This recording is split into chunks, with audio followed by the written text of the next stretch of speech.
আমি এই বিয়ে মানি না। এটাকে বিয়ে বলে নাকি? তুমি না মানলেও আমার কিছু যায় আসে না। আমি মন থেকে তোমাকে আমার বউ বলে মানি। কথাটা বলে সৌভিক সুপ্তির বুকের ভাঁজে মুখ গুজল। সুপ্তি কোনো উপায় না পেয়ে সৌভিকের চুলগুলো দাঁত দিয়ে টেনে ধরল। আচমকা চুলে টান পড়ায় ব্যথায় কুঁকড়ে উঠল সৌভিক। সৌভিকের জেদ চেপে গেল। মাথা সরিয়ে সুপ্তির ঠোঁটে ঠোঁট চেপে ধরল। সৌভিক হিংস্রতা সহ্য করতে পারছে না সুপ্তি। ওর চোখ উল্টে গেল। সৌভিক সুপ্তির ঠোঁট দুটো যোগের মতো ধরছে। জ্বলছে খুব। সুপ্তি কিছুতেই অমানুষটার হিংস্র শক্তির সাথে পেরে উঠছে না। তবুও প্রাণপণে নিজেকে সৌভিকের কাছ থেকে ছাড়িয়ে নেওয়ার চেষ্টা করলো। বারবার বাধা পেয়েও আর হিংস্র হয়ে উঠল সৌভিক। সুপ্তির বেনারসি শাড়ি খাটের কোনায় পড়ছিল। শাড়িটা বাম হাতে পেঁচিয়ে কাছে টেনে আনলো। তারপর একে একে সুপ্তির হাত দুটো বাঁধলো, পা দুটো বাঁধলো। সুপ্তি চিৎকার করে কাছে ধস্তাধস্তি করে সৌভিকের হাত থেকে নিজেকে ছাড়াতে পারল না। সুপ্তির কান্না সহ্য হলো না সৌভিকের, মুখটা বেঁধে ফেলল। সুপ্তির কান্নারত চোখের পাপড়িতে চুমু খেয়ে ফিসফিস করে বলল, সরি সোনা, আমি তোমাকে একটুও কষ্ট দিতে চাইনি। তুমি নিজের দোষে নিজেই কষ্ট ডেকে আনলে। সৌভিক সুপ্তির সারা মুখে অজস্র চুমু খেলো। সুপ্তির গলায় মুখ ডুবিয়ে দিল। জামার নিচ দিয়ে সুপ্তির উন্মুক্ত কোপরে হাত রাখল সৌভিক। সুপ্তি আর বাধা দেওয়ার পর্যায়ে নেই। সুপ্তির শরীরের ভাজে ভাজে সৌভিকের বিষাক্ত স্পর্শ লেগে রইল।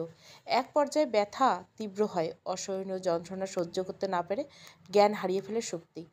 সময় গড়ায়। সৌভিক উত্তেজনা ধীরে ধীরে স্লান হয়ে আসে। ক্লান্ত হয়ে সরে গেল সৌভিক। মনটা আত্মতৃপ্তিতে ভরে উঠল।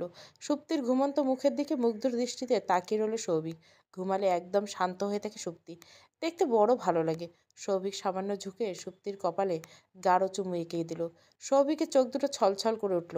আর মনে বিড়বিড় করে বলল, ভালোবাসা মানুষের উপর প্রতিশোধ নেওয়া যায় না।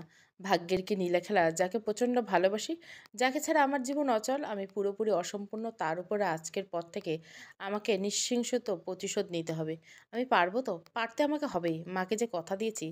আমার মা জীবনে আমার কাছে কিছুই চায়নি, বড় আশা করে একটা জিনিস মুখ ফুটে চেয়েছে। মাকে কিভাবে নিরাশ করব? আমি যদি ভুল করেও কোনো পরিচয় কোনোভাবে আগে জানতাম, তাহলে জীবনেও তোমাকে ভালোবাসতাম না, কোনোদিনও না, মরে গেলেও না। হে ভগবান, আমাকে শক্তি দিও। সৌভিক শুয়ে শুয়ে এক মনে সিগারেট টানছে। সুপ্তির একটু একটু করে জ্ঞান ফিরে আসছে। সৌভিক বুঝতে পেরে অর্ধ খাওয়া সিগারেটে আগুন নিভিয়ে পকেট থেকে লাইটার বের করে সুপ্তির পায়ের পশমে আগুনের তা দিল। একটা একটা করে সুপ্তির পায়ের পশম পুড়ছে। সৌভিক নাক বাড়িয়ে সুপ্তির পায়ের পশমের ঘ্রাণ শুকছে।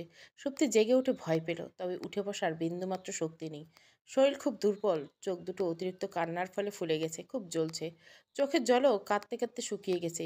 পায়ে ভেতর আগুনের তা লাগতে পা জ্বলে উঠল। পা সরিয়ে চিৎকার করে উঠল সুপ্তি। সৌভিক থেমে নেই। আবারও সুপ্তির পায়ের পশম পোড়াতে লাগলো। লাইটার পায়ে একটু বেশি সময় ধরে রাখলেই পা পুড়ে ছোট ছোট ফোস্কা পড়ে যাচ্ছে। সেই ফোস্কা সিগারেটে আগুনে দিয়ে চাপ দিয়ে ধরে দিচ্ছে সৌভিক। সুপ্তি অনুভূতিশূন্য হয়ে সৌভিকের দিকে অদ্ভুত চোখে তাকিয়েছে। এই সৌভিক বড্ড অচেনা। গতকাল রাতে সৌভিকের ব্যবহার যাও একটু নমনীয় ছিল, আজ তার ছিটে ফোটাও নেই। হঠাৎ কী এমন হলো সৌভিকের? এত কষ্ট দিচ্ছে কেন সুপ্তিকে? এই বুঝি সৌভিকের ভালোবাসার নমুনা?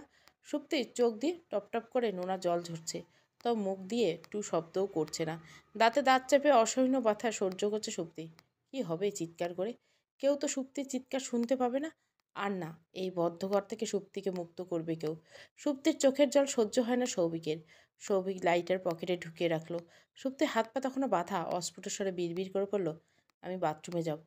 সৌভিক সুপ্তির হাত পায়ের বাঁধন খুলে দিল। সুপ্তি বহু কষ্টে শোয়া থেকে উঠে বসলো। সুপ্তির পরনে কোনো কাপড় নেই।